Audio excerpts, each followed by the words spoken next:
बिस्मिल्लाहिर्रहमानिर्रहीम। एक second segment के साथ आपकी खिदमत में हाजिर है।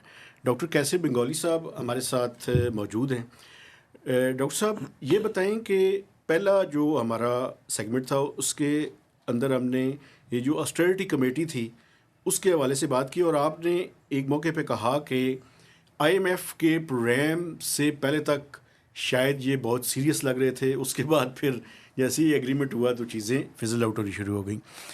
ये बताएं कि ये जो आईएमएफ का प्रोग्राम है सर, इसके डिज़ाइन के बारे में आपका क्या ख्याल है? चूँकि मुझे ये लगता है कि ये प्रोग्राम फ्रंट लोडेड हो गया है, यानी सारे काम जो 3 सालों में करने थे वो पहले साल में ही टैक्स का इतना बड़ा टारगेट रख दिया और उसके नतीजे में मुझे जो सबसे बड़ा ख़तरा है वो ये है कि इन्फ्लेशन नंबर्स तो कम होने शुरू हो गए हैं, आ रहा है नज़र, लेकिन ग्रोथ मुझे नज़र नहीं आ रही। आपकी इसके बारे में और डिज़ाइन के बारे में क्या राय है? देखिए, डिज़ाइन तो उस पर डिपेंड करता है कि डिज़ाइन कौन बनाता है। ठीक। आईएमएफ आके हमें नहीं कहती मेरा कर्जा लो, ठीक। और ये कंडीशंस हैं। हम जाते हैं आईएमएफ के पास तो उस वक्त आईएमएफ कहती है अच्छा अपनी ज़रा बुक्स तो दिखाएं, इसमें ये गैप्स हैं। अगर हमारे पास प्लान है कि हम इस गैप को इस तरह हल करेंगे तो फिर आईएमएफ अपनी तरफ से कोई कंडीशन नहीं लगाएंगे। बिल्कुल ठीक। हम बगैर होमवर्क किए जाते हैं और कहते हैं जी पैसे दे दो, बस आप जो कहेंगे कर देंगे। बिल्कुल ठीक है। तो फिर आईएमएफ इसको डिज़ाइन करती है ना। आपने फ्रंट लोडिंग की बात की, ये 24वां आईएमएफ का शायद प्रोग्राम। आईएमएफ प्रोग्राम है। पिछले 23 में से 22 प्रोग्राम इनकम्प्लीट रहे। जी बिल्कुल अभी ठीक। भी 7 अरब की एग्रीमेंट हुई है, 1 अरब मिला है। ठीक है सर। अगर कंडीशंस नहीं मीट करेंगे तो अगला ट्रांच नहीं मिलेगा। बिल्कुल ठीक। ये पिछले 22 एग्रीमेंट्स के साथ ये हुआ है। तो आईएमएफ को ये पता है कि जो काम पहले साल में करवा करा लें, सकते हैं बिल्कुल। करा लो, बाद में ये नहीं करेंगे। आईएमएफ को भी हमारा पता चल गया। जी, पता है उन्हें। आईएमएफ को ये भी पता है। आईएमएफ को ये भी पता है कि हम नंबर की फजिंग करते हैं। मतलब जो सोशल पॉलिसी डेवलपमेंट सेंटर से एक वजह शौकत अज़ीज़ की मुझे हटाने की या हटवाने की ये थी कि हम उनकी नंबर्स को एनालाइज करके पब्लिश करते थे डेटा कि आपके नंबर्स गलत है। एक तो गुर्बत का था, बाकी क्या क्या चीज़ें थी सर सर? टैक्स का भी था, टैक्स का भी था। टैक्स का भी था, पर कैपिटा इनकम का भी था। बिल्कुल सही है ये सर। सब नंबर्स फर्स्ट थे। बट ये और भी हम उन्हीं के डेटा से साबित करते थे कि आपके 2+2 4 नहीं हो रहे हैं। तो आईएमएफ को भी पता था। तो आईएमएफ ने उसके बाद जो है एस ब्लॉक में आईएमएफ का दफ्तर है। जी आईएमएफ से कहा हमारे लोग बैठेंगे, आपके सारे वाउचर चेक करेंगे, क्योंकि आपके नंबर पे भरोसा नहीं है हमें। मुझे याद है सर, वो पेनल्टी लग गई थी पाकिस्तान पे। पेनल्टी लगी थी, पेनल्टी लगी थी जी। बिल्कुल ठीक है। जी तो ये गुलाम साहब। फ्रंट लोडिंग की बात कर रहे थे, आपने कहा क्योंकि प्रेशर ये उनको भी पता है कि शायद इतना ना कर पाएँ तो पहले साल में या पहली दफ़ा जितना जल्दी करवा सकें। तो इस दफ़ा तो अमाउंट भी ज़्यादा है और अभी इसको बढ़ाने की भी हम कोशिश कर रहे हैं क्लाइमेट फाइनेंस के ज़रिए। तो इस दफ़ा Augmentation। आपके क्या खदशात हैं कि क्या पाकिस्तान वाकई कर पाएगा? बज़ाहिर तो कोशिश नज़र आती है, आप जैसे लोग कई दफ़ा क्रिटिसाइज़ करते हैं, लेकिन गवर्नमेंट क्लेम करती है जी कि इंडिकेटर्स अब पॉजिटिव होना शुरू हो गए हैं, चीज़ें बेहतर शुरू होना हो गई हैं, तो अब हम बेहतर कर लेंगे चीज़ें। तो आप समझते हैं बेहतर हो जाएंगे? पहली बात तो ये कि कोई इंडिकेटर बेहतर नहीं हुआ है। अच्छा। इन्फ्लेशन रेट कम हुआ है, वो कम इसलिए हुआ है कि क़ुव्वत ख़रीद ख़त्म हो गई है। इन्फ्लेशन 2 वजह से होती है, अफरात ज़र की 2 वजह है। एक सप्लाई साइड है, डिमांड साइड है। सप्लाई साइड ये है कि अगर एक चीज़ बनाने की कॉस्ट ही बढ़ गई, पहले रुपये की बनती थी अब ₹1.25 की बनती है, तो मैं तो अपनी कीमत बढ़ाऊँगा, नुकसान में तो बेचूँगा नहीं। तो ये कॉस्ट पुश इन्फ्लेशन कहलाता है। जी सर। दूसरा ये है कि कॉस्ट भी वही है, प्राइस भी वही है, लेकिन लोगों के पास पैसे ज़्यादा है, एक से ज़्यादा लोग आ गए ख़रीदने को, तो दुकानदार कहता है कि जो ज़्यादा पैसे देगा उनको मैं बेचूंगा, तो उससे भी कीमत बढ़ जाती है। वो डिमांड पुल इन्फ्लेशन कहलाता है। जी सर। रिवर्स में ये है कि जब लोगों के पास क़ुव्वत ख़रीद ख़त्म हो जाएगी, दुकानों में माल पड़ा हुआ कोई ख़रीद नहीं रहा है, तो फिर मैं डिस्काउंट देना शुरू कर दूंगा। सही है सर। जो फॉरेन रेस्टोरेंट्स हैं, वो भी एक सैंडविच का रेस्टोरेंट है, गैर मुल्की है, तो वो उन्होंने get one by one get one free, यानी 50% कम कर दी प्राइस। अक्सर कंपनीज़ ने इसका सिलसिला शुरू किया है चूँकि ख़रीदार नहीं है। सर आप ये समझते हैं कि इंटरनेशनल मार्केट में प्राइसेस कम हुई हैं तो उसका भी असर है सर? पाकिस्तान में जो इन्फ्लेशन है वो सप्लाई ड्रिवन है। आपने एक्सचेंज रेट कॉस्टली कर दिया, बिजली कॉस्टली कर दी, पेट्रोल कॉस्टली कर दिया, गैस कॉस्टली कर दिया, टैक्स रेट बढ़ा दिया जी। तो हमारा जो इन्फ्लेशन है वो सप्लाई साइड से है। उस इंटरनेशनल तो ये है कि जो चीज़ हम इंपोर्ट करते हैं वो वैसे ही महंगी हो गई थी। जब 100 रुपये का डॉलर था, अब 250 रुपये का, 250-300 रुपये का डॉलर हो गया, तो हर चीज़ इंपोर्टेड तो वैसे ही महंगी हो गई थी। ठीक है सर। तो कोई इंडिकेटर बेहतर नहीं हुआ है। ये नहीं है कि हमारे एक्सपोर्ट बढ़ रहे हैं, एक्सपोर्ट गिर रहे हैं।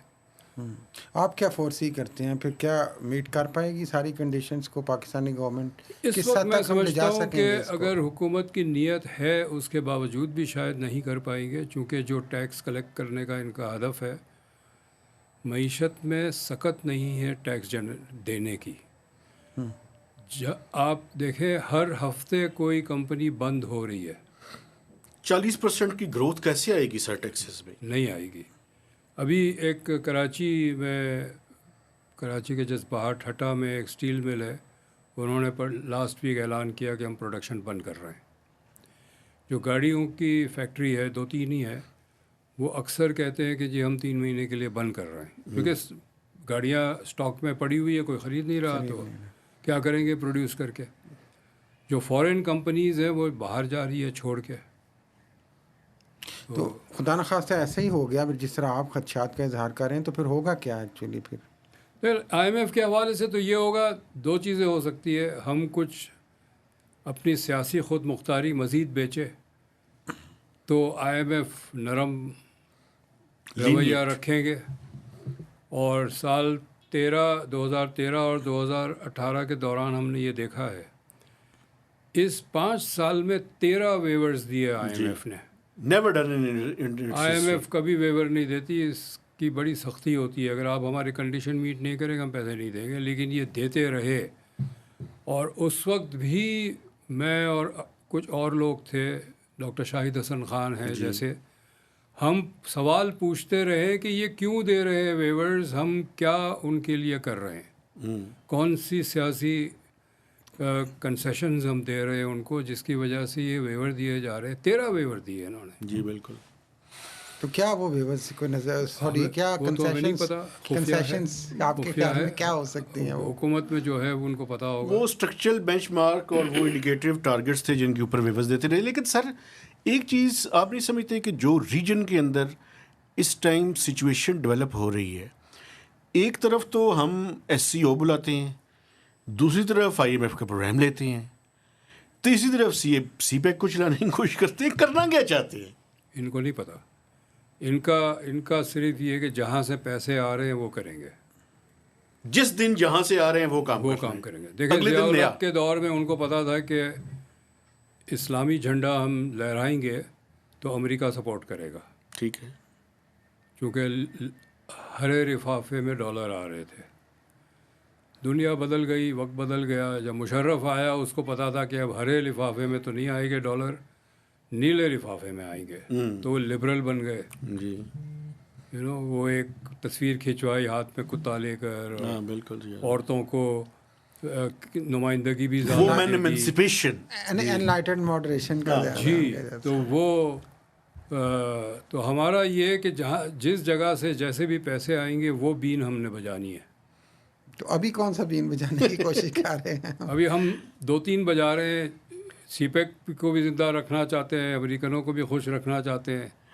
अभी जो एक कंडीशन IMF की है वो ये है कि आप किसी इंडस्ट्रियल स्टेट को कंसेशन नहीं देंगे। SEZs को तो वो जो चाइना से हम एक्सपेक्ट कर रहे थे कि वो चाइना ला के इन्वेस्ट करेगा, वो तो दरवाज़ा बंद हो गया। बिल्कुल। तो दोनों तरफ दोनों किश्तियों में पैर रखना चाह रहे हैं। उसका ख़तरा ये होता है कि आप कहीं बीच में ना गिर जाएं। वो ये खतरा है वैसे अभी। खतरा है। तो ये दूसरा, एक तो आपने ये फरमाया कि पॉलिटिकल कॉम्प्रोमाइज़ करने पड़ेंगे अगर खुदा न खास्ता हम उस चीज़ को IMF के साथ ना मीट कर पाए इस दफ़ा, और अदरवाइज़ क्या फिर क्या हमें प्रोग्राम छोड़ना पड़ेगा, ये क्या होगा, दूसरी क्या सिचुएशन देखिए, हो सकती है? प्रोग्राम हम छोड़ नहीं सकते क्योंकि हमारे पास मुतबादिल नहीं है, और IMF भी हमें छोड़ के नहीं चली जाएगी क्योंकि दुनिया में जो वर्ल्ड ऑर्डर है उसमें किसी भी एक मुल्क का इकोनॉमिक कोलैप्स से एक वर्ल्ड वाइड उसका इम्पैक्ट होता है। और पाकिस्तान सर न्यूक्लियर मुल्क है सर, वो इतना न्यूक्लियर बड़ा- तो मुझे कोई हैरत नहीं होगी कि एक दिन जैसे मुशर्रफ ने कहा था पाकिस्तान फ़र्स्ट, तो जो भी हमारा सरबराह होगा वो कहेगा पाकिस्तान फ़र्स्ट। पाकिस्तान होगा तो न्यूक्लियर होगा। हम न्यूक्लियर रख के क्या करें? पाकिस्तान को बचाने के लिए न्यूक्लियर भी दे दो। अच्छा, ये नहीं है, बड़ी बात कर रहे हैं, खुदा न मतलब खास्ता आप ये- कह रहे हैं कि ऐसी स्टेज आ सकती है। जी, बात ये कि जब आपके कोई प्रिंसिपल्ड पोजीशन ना हो किसी चीज़ पे, और एक ही मकसद है कि जी कहीं से बस पैसे आ जाए, डॉलर आ जाए। नहीं, मेरा ख्याल है बेगर्स ये कैन आप- नॉट बी चूजर्स सर। जी नहीं, बट मेरा ख्याल डॉक्टर साहब आप बड़ी बात कर रहे हैं। नहीं, कोई भी मैं रियासत या हुकूमत ये इस मेरी हद तक तो नहीं कैस जाएगी। आराई है कि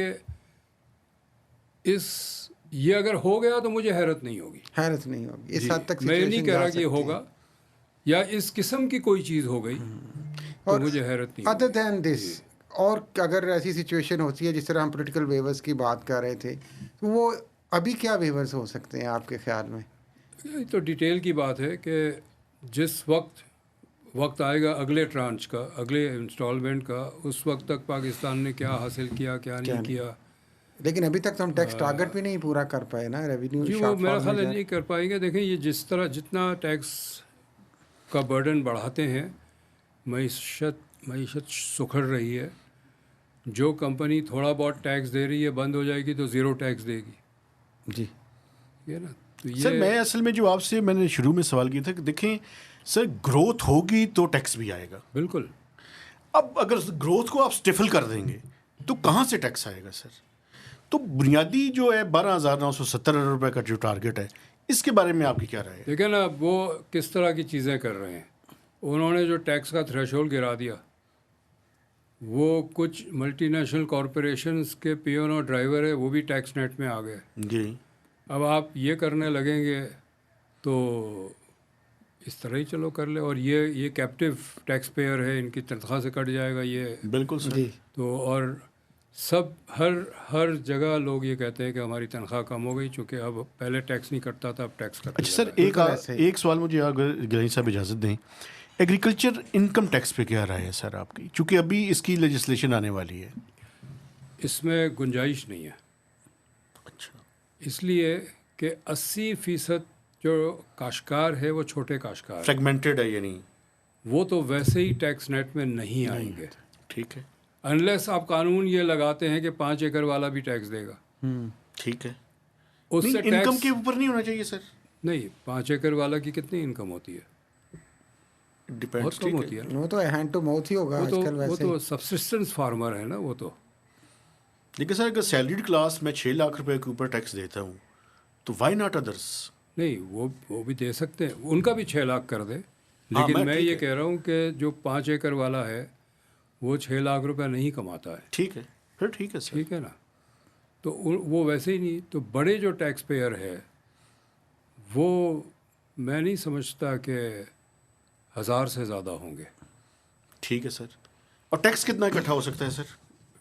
कितना लेंगे आप? हर 1000 को आपने आइडेंटिफाई कर दिया कि ये बड़े हैं। ठीक है सर। ठीक है, इनके बंगले भी है, इनके पास गाड़ियाँ भी है, ये इनकी बाहर भी इनकी प्रॉपर्टी है, सब कुछ आपने तय कर लिया। कितना साल का 1 करोड़ रुपया टैक्स तो नहीं लेंगे ना किसी से। ऐसे ही। तो डॉक्टर साहब, ये बिल्कुल आखिरी ब्रेक पे जाने से पहले जी प्लीज़। कि आपने शुरू में ऑस्टेरिटी कैंपेन की भी बात की कि उसमें भी कोई सीरियसनेस नज़र नहीं आई, फिर अभी टैक्स टारगेट भी हमें बहुत उस तरह से अचीव होता नज़र नहीं आता, तो ये सारा कुछ जो शॉर्टफॉल्स का नज़ला फिर आपके ख्याल में अल्टीमेटली किस पे गिरेगा, कैप्टिव टैक्स पे, उस पे, या क्या होगा? मैं एक बात कहता रहा हूँ कि अब हमारा टैक्स का निज़ाम जो है वो टैक्स का निज़ाम नहीं रहा, ये भत्ते का निज़ाम है, एक्सटॉर्शन है। ये एक्सटॉर्शन है। मतलब आप लोगों के शनाख्ती कार्ड कैंसिल कर देंगे, सिम कैंसिल या कर 1000 रुपया देंगे। मीटर पे टैक्स लगा दिए बिजली के, अब इस तरह की सिचुएशन। ये तो ज़बरदस्ती जेब में हाथ डाल के पैसे निकालने वाली बात है। वो ये करेंगे और इसी रास्ते पे और इजाफ़ा होगा और पब्लिक प्रोटेस्ट होंगे। बैकलैश होगा। कल कराची में पूरा शाम कोरंगी रोड बंद था और वकला? मैं खुद स्टक था 3-3.5 घंटे। हमारी गाड़ी ना आगे जा सकती थी ना पीछे जा सकती थी, हम खड़े हुए ये थे। किस चीज़ का प्रोटेस्ट था सर? वकीलों का। वकीलों का, वही ना। अब ये वो सिलसिला फिर बढ़ेगा, बैकलैश आएगा, बैकलैश आएगा। तो कुछ इंस्टेबिलिटी इलाकों में कल नहीं, पिछले हफ्ते लोड शेडिंग के ख़िलाफ़ लोगों ने सड़कें बंद की हुई थी, तो मोहल्ले से निकल के आके सड़क बंद कर देते हैं। सही। तो ये एक गुस्सा है जो मुख्तलिफ़ ज़रिए से निकल रहा है। इस वक्त ऐसी फैमिलीज़ हैं, हमें लोगों ने कहा है कि सर जितनी हमारी तनख्वाह है उससे ज़्यादा तो बिजली का बिल आ गया, ऐसे ही हम बाकी चीज़ें करें क्या? मतलब मुझसे कर्ज़ा मांगा है और मैंने दिया है 1-2 लोगों को। हज़ारों लोगों ने बिजली के बिल कर्जे लेके इधर उधर से जी। पकड़ के जमा करवाए। ठीक कह रहे हैं डॉक्टर साहब आप। ब्रेक लेते हैं जी। मैं अपने देखने वालों से ये गुजारिश करूंगा कि हमारा जो तीसरा सेगमेंट है उसमें बड़ी इंपॉर्टेंट डिस्कशन हमने करनी है, जिसमें सी पैक भी होगा और जो पहला होगा वो नेशनल फिस्कल पैक्ट पे हम बात करेंगे। चूँकि अब मुझे ये लग रहा है कि फेडरल गवर्नमेंट से मामलात नहीं चल रहे, तो अब नज़रें सूबों के ऊपर, NFC के ऊपर और 18th कॉन्स्टिट्यूशनल अमेंडमेंट के ऊपर है। तो तीसरे सेगमेंट तक इजाज़त दीजिए। अल्लाह हाफिज़।